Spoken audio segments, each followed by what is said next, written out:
Okay, we're in day 6, so let's dig into Job 10 through 13. We know that Satan has been testing Job and he's been counseled by his friends. And so today we're going to meet the third friend. This fellow's name is Zophar, and he comes out and he starts saying all these things. And the thing is that some of the things that he is saying are correct about God. Sometimes we have a hard time discerning what is fact and what is not. Thing that he is spot on about is right here. God exacts less than we deserve. So yesterday we talked about mercy and grace. And so we know that mercy is when you get what you deserve. Mercy is when you don't get what you deserve. And grace is when you get what you don't deserve. So God gives us less than we deserve. And that's a blessing. Because what do we talk about we deserve? Right. Goes on and on about God. And like I said, some of the stuff that he says is really true. But then he turns in on Job. And Job's not having it. Job actually gets a little snappy with his friends. And he starts saying things like, oh, you people, you are the people. Wisdom will die with you. Like, ha ha ha, you're so smart. And so, like, he's kind of over it. He's feeling like his friends are teaming up against him because they're all telling him that this is his fault, that he needs to repent, and then all this will go away because he's brought this all on himself. And he knows in his heart of hearts that he has not, in fact, brought all this on himself. Which, honestly, guys, is the exact point of this entire story.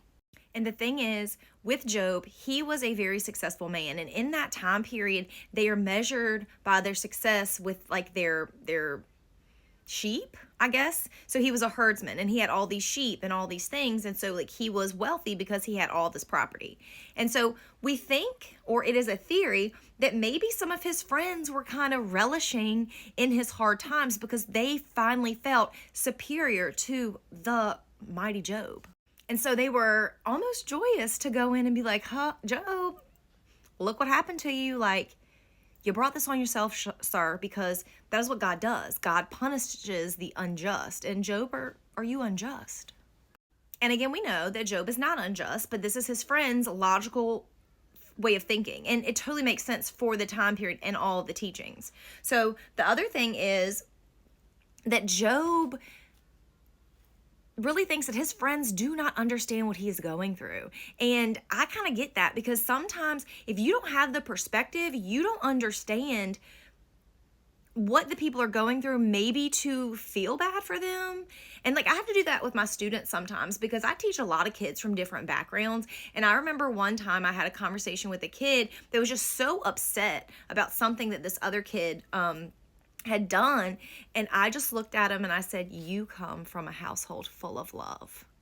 Not everyone does. So sometimes we can't step outside of our own scope and really look at things as the big picture because we're so in our own little picture. So that's one thing that's kind of been a blessing and a curse. I've always felt very deeply and I empathize and sympathize with people, and sometimes too much, right? So the thing is that these guys probably had a hard time putting themselves in Job's shoes, and they're feeling righteous and they're feeling like you are being punished for a reason. And so it's just something to think about because there's lessons in all of this for us. So in 12:9, Job says that God is the author of everything. And I think that we all know that that is true. Like God is the writer of all of our stories. And we're looking at this story, hindsight, right? Thousands of years later. But we know that God is not the one doing the things, but we also know that God did not stop it. So that's a mysterious part of this whole story of Job, that God is not the agent of evil, but it also is necessary. The evil is necessary for the story to be told. We don't want to get caught up on it because my thing is like I overthink everything. And what I'm learning, especially through this trip, even though it's only been about 6 days, is that I'm not supposed to know everything. That it's not up to me to know all these things. Some things need to be left to mystery, as this right here. Like bad things happen to good people. Good things happen to bad people. And like maybe there's no logical explanation why. Maybe it's just that's the way it is because we are lost in a dying, falling world. And then as people, we think that we are entitled. What are we as humans entitled to? What do I deserve? Nothing. I deserve nothing. Entitlement can be a very dangerous trap, especially when you're looking at a relationship with God. Very, very dangerous. And so a lot of people's frustration rooted in their relationship with God is out of the fact that they think that they deserve something. I'm guilty. for that too. So a lot of times when we look at deserve, we can look at entitled beside it, right? And let's think about like advertisement, how companies prey on us, like you deserve this, you know? We are all super gullible when it comes to things that comfort us and bring us joy. So just remember that. And then I really like how she said this: God's mercy and grace are his promise that we do not get what we deserve. Because remember, all that we deserve is the fiery lake, okay? Because that's the type of people we are. So the God shot for today, I love this. Though he slay me, I hope in him. And that's from 13:15. Even though he feels like God is punishing him, he said, my hope is in him. Because where else will I put my hope? And I'm telling you guys, I got the chill bumps.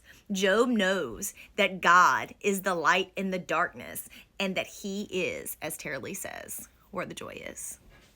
Just so you all know, I am reading in the Bible Recap book, and I'm following along on my phone. I will tell you that last year I just listened and it was really, really good and I learned a lot, but me listening and then following up with actually reading it has been a game changer, and it's only been 6 days. So I do highly suggest that you grab this book if you are a visual learner like me, because it'll stick more if you read it for yourself. So just a little, if you're just listening and that's your vibe, you do that. But this is helpful. I've had a lot of questions and I just wanted to clear that up. So be blessed, and I will see you back here for day 7.